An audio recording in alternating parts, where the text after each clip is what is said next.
to pudding and powerlifting. And before we get started, let's address the elephant in the room. Here is the incredible dessert you just witnessed being created. Admittedly, I guess it isn't a textbook pudding, but this is, you know, it is a dessert, so technically I'm saying it counts. Now, it is, as you saw from the ingredients, a raspberry, banana, mango, kind of, I guess like a mix between a smoothie and a frozen yogurt ice cream type thing, I guess. I mean, it was gonna be, we were gonna put milk in to make it into a smoothie, but we didn't have enough milk, so we just kind of used yogurt and ice cream. So it's kind of technically a mix between ice cream and frozen yogurt, but I've had a bit just now and it's bloody exceptional. And now let's address the other elephant in the room.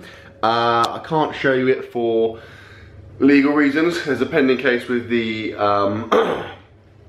RSPCA, but there is actually an elephant in the room. It's a small kind of baby African elephant in the corner. I am hand rearing it, breastfeeding it, which is, it has its, you know, there are some limitations there, but we're kind of working through those problems.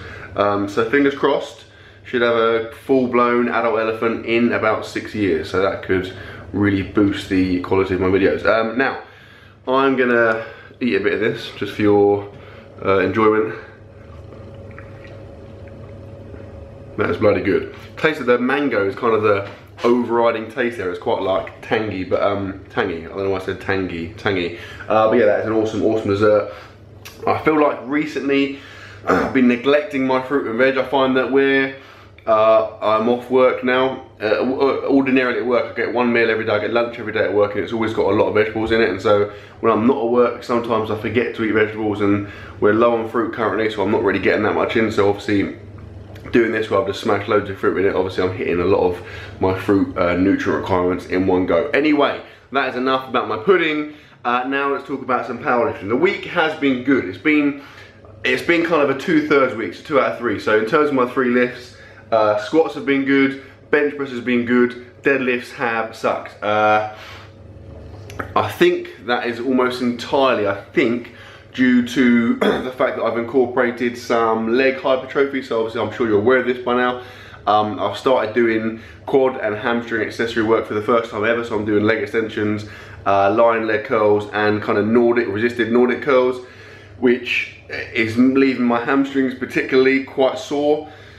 And so although I'm looking kind of at the bigger picture, although I think in a few weeks or months time my legs will be, my quads and my hamstrings will be bigger and stronger, and therefore that will allow me to get a bigger squat and deadlift in the short term. My deadlift's finding it, I think it's obviously hitting my deadlift more because there's a lot of obviously hamstring engagement there. I basically figured as well, where I'm weak off the floor, I know that is generally down to weak hamstrings. And so I figure if I can get those bigger and stronger, obviously more mass is going to allow for more strength. Hopefully that will carry over to my deadlift. But I just think in the interim, my deadlift's suffering a little bit. The other main thing is that obviously I'm still in my programming, doing my heavy deadlift immediately after my heavy squat, or within like 10 minutes. And so that is obviously I'm obviously taking a bit of a hit there. I keep meaning to have a longer gap, so obviously I'll do my squats and then, I mean, I'll give it 10, 15, 20 minutes before I go and do my deadlifts, and I feel fine when I start, but I think maybe it should be a case of me just literally waiting for half an hour, even 45 minutes if it takes that long, just to make sure my CNS is fully kind of fired up and good to go. Although it's annoying, obviously, if I've had a full day at work and I'm at the gym, the last thing I want to do is spend 45 minutes sitting around literally doing nothing when I could just be getting the session done and get home. So I'm kind of striking a happy medium between having enough recovery so I'm good to go, but not having so much that I just feel like I'm essentially, I don't know, wasting my time. But I'm sure I'll find it, and I'm sure my deadlift will pick up. In fact, I'm very, very eager next week to come back and smash my deadlift, because, I mean, you'll see it in a minute, but it was almost good. It was close to being good. I made a little mistake basically, but there we go.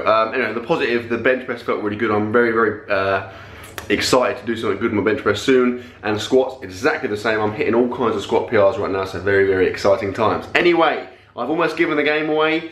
You might as well turn the video off and stop watching, because I've told you everything that's going to happen. But yes, it's time to enjoy some lifting. Before you do that, I would suggest you go out and buy a cookbook. Maybe your favourite cook, like favourite TV cook, maybe Jamie Oliver, maybe what's her name, Delia Smith, you know, any of those guys, when you buy the cookbook, just rip all of the pages off, glue them to your face so that they're literally completely covering your face and all the pages are hanging off, and then run out into the street without your clothes on.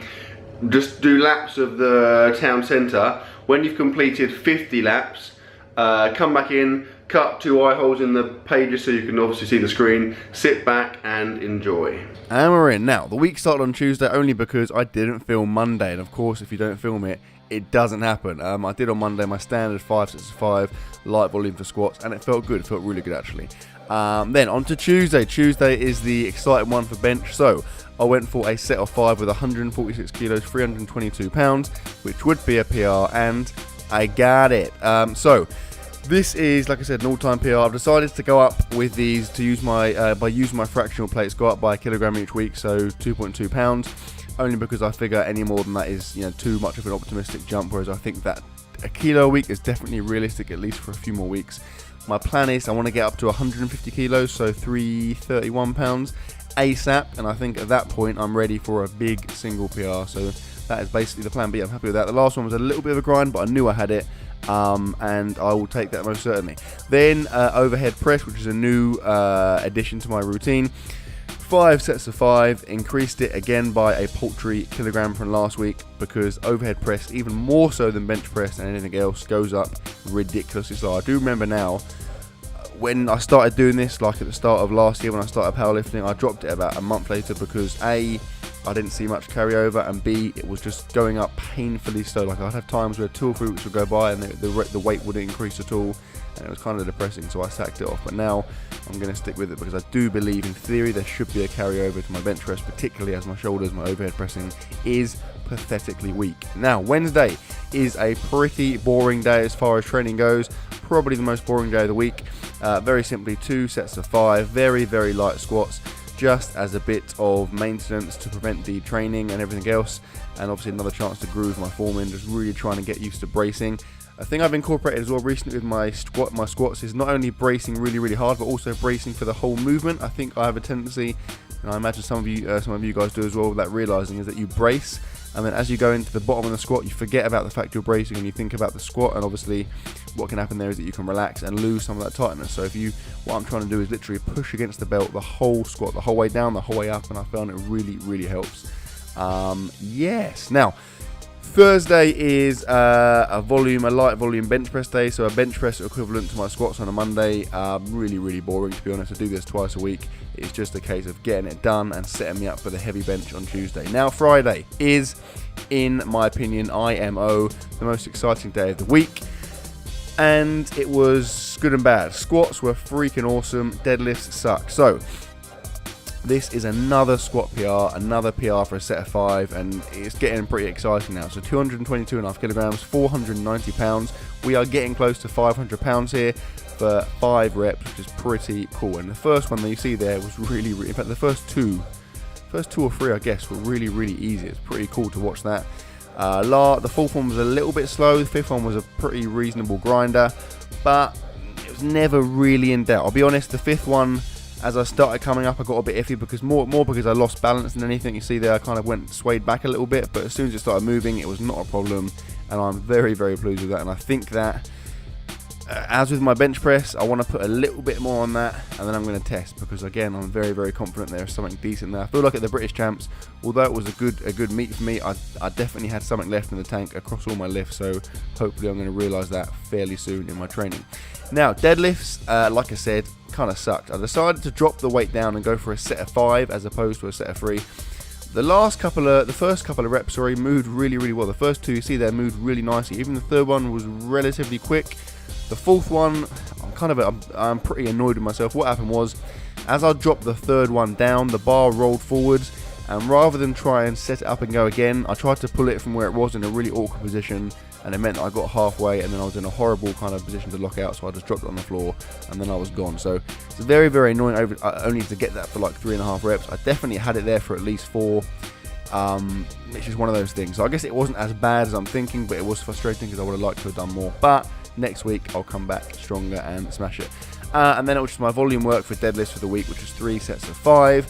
relatively light. Didn't feel amazing, just got them done. I was still kind of sulking after the deadlift fail, but it's done. And then Saturday, last day of the week in terms of training, was exactly the same, a carbon copy of Thursday, but it did feel a lot better, to be fair. With my bench press, I'm incorporating the whole kind of bracing the core thing. So if you actually watch, you can kind of visibly see that my kind of stomach protrudes more as I go into the rep, because I'm really pushing out, really trying to brace. And what it's doing, A, is making me a lot tighter and preventing the bar from sinking into me, and B, it's shortening the range of movement, so it's making the bar not have to travel down as far. So I think all in all, it's definitely going to carry over to a PR. And that, my friends, was that. So I hope you enjoyed it. Please like, comment, share, subscribe as always, and I'll see you tomorrow.